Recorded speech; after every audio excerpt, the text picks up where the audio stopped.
আমাদের সমাজে কবরের দিকে ফিরে নামাজের মতো দাঁড়িয়ে যেভাবে দোয়া করার প্রচলন আছে তা কি সুন্নাহ সম্মত? দেখুন, কবরের কাছে যাবেন, কবরবাসীকে সালাম দিবেন। কবর জিয়ারতের উদ্দেশ্য হবে দুইটা। কবর জিয়ারতের উদ্দেশ্য কয়টা? এক নম্বর উদ্দেশ্য হলো কবরে যাবেন যাতে আপনার আখিরাতের কথা স্মরণ হয়, যে আমাকে এখানে আসতে হবে, তো সোজা হয়ে যায় সময় থাকতে আমি তওবা করে ফিরে আসি।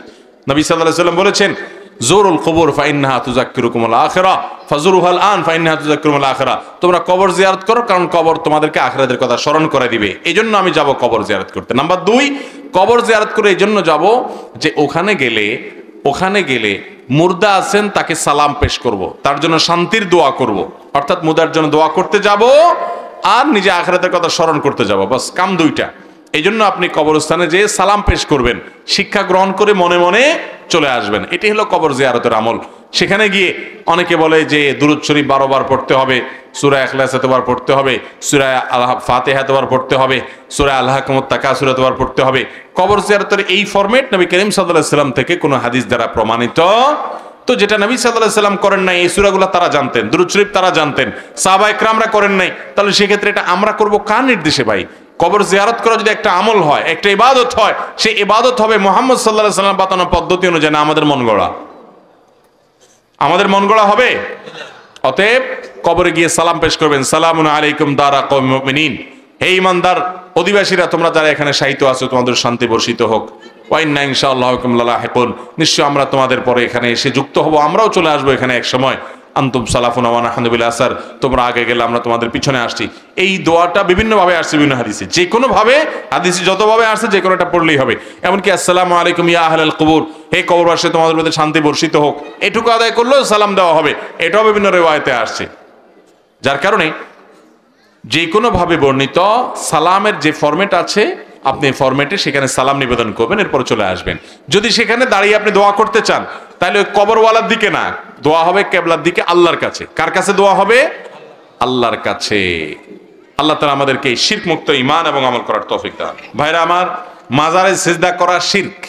মাজারে সিজদা করা, যদি কোনো কবরওয়ালাকে কেউ সিজদা দেয় তাহলে তার ঈমান হারা হবে।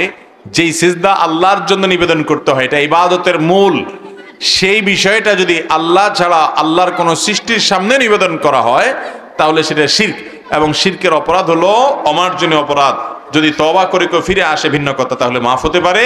এই অবস্থায় যে মারা গেলে সে কাফের বেঈমান হয়ে মারা যাবে, যদিও মানুষ তাকে মুসলমান মনে করুক। একইভাবে অনেকে নিয়ত করে, মানত করে মাজারে। মানত এটা আল্লাহর নামে হবে, আল্লাহ ছাড়া কারোর নামে মানত হতে পারে। অনেকে বিভিন্ন মাজারে গরু ছাগল দেয়, এবং ওই গরু ছাগল জবাই হয় পীর সাহেবের নামে। আল্লাহ তাআলা কোরআনে বলেছেন, ওয়ালা তাকুলু মিম্মা লাম ইউযকার ইসমুল্লাহি আলাইহি, যেই পশু জবাই করার সময় আল্লাহর নাম নেওয়া হয় নাই, অন্যের নাম নেওয়া হয়েছে, তোমরা সেই পশু থেকে গোশত খাবে না, ওটা হারাম। এবং যারা এই কাজ করবে তারা গুনাহগার হবে, তারা শিরকে লিপ্ত হবে। ভয়ঙ্কর একটা বিষয়, মান বিধ্বংসী বিষয়। ঠিক একইভাবে ঢোল, বাদ্যযন্ত্র, এগুলোকে ইসলামে হারাম করা হয়েছে। নবী করিম সাল্লাল্লাহু আলাইহি ওয়াসাল্লাম বলেছেন, বুইসতু লিউকসিরাল মাজামির, ঢোল, তবলা, বাদ্যযন্ত্র এগুলো ভাঙার জন্য, অর্থাৎ এগুলো সমাজ থেকে, ঈমানদার থেকে এগুলা বিতাড়ন করবার জন্য আমাকে আল্লাহ পাঠিয়েছে। অতএব সেখানে তথাকথিত আপনার পীরের মাজার, সেখানেই যদি ঢোল তবলা হয় তাহলে ওইটা তো হারাম শুধু নয়, ওটা ইসলামের নামে হারাম, আরো জঘন্য হারাম। বিধায় মুসলমানদেরকে আল্লাহ তাআলা এগুলো বোঝার তৌফিক দান করুন। আমরা যেন সত্য আর অসত্যের মধ্যে পার্থক্য করতে পারি, হক এবং বাতিলের মধ্যে পার্থক্য করতে পারি, হেদায়েত এবং গোমরাহির মধ্যে যেন পার্থক্য করতে পারি। আল্লাহ আমাদেরকে সেই তৌফিক দান করুন। কেউ যদি পীর ধরা ফরজ মনে করে এবং পীর বা গুরুই আল্লাহ, গুরুই খোদা মনে করে এবং বিশ্বাস করে এবং সমাজে জাহির করে, তাকে কি কাফের বলা যাবে? যদি সে কাফের হয় তাহলে তার জানাজা দেওয়া জায়েজ আছে কিনা? আল্লাহ মাফ করুন, আমাদের দেশে ওই যে ফকির যারা নিজেদেরকে বলেন এবং বাউল হিসাবে নিজেদেরকে যারা পরিচয় করেন, এই মানুষগুলোর ভিতরে অনেকেই, তাদের অনেকগুলো গান আছে, যে গানগুলোর খোলাসা হলো তারা গুরুকে শুধুমাত্র আল্লাহ রাব্বুল আলামিনের সাথে তুলনাই করে না, বরং কোনো কোনো ক্ষেত্রে আল্লাহর উপরে উঠাই দেয়, নাউজুবিল্লাহ। তো এগুলো যদি কেউ করে সজ্ঞানে জেনে বুঝে, তাহলে তিনি যে কাফের হবেন এ ব্যাপারে কোনো সন্দেহ নাই। কারণ কোথাকার কোন গুরু? আরে গুরু তো দিন শেষে একটা মানুষ, সে তো আল্লাহর গোলাম। গোলাম কিভাবে মালিকের সমান হয়? অতএব তাকে আল্লাহর সমকক্ষ মনে করা এটা কুফুরি, এর কারণে ঈমান চলে যাবে। যদি কেউ এরকম বেঈমান হয় তাহলে তার জানাজা পড়া যাবে, জীবদ্দশায় সে এরকম বিশ্বাস লালন করে দুনিয়া থেকে গেছে আপনি জানেন, তাহলে তার জানাজা পড়া যাবে না।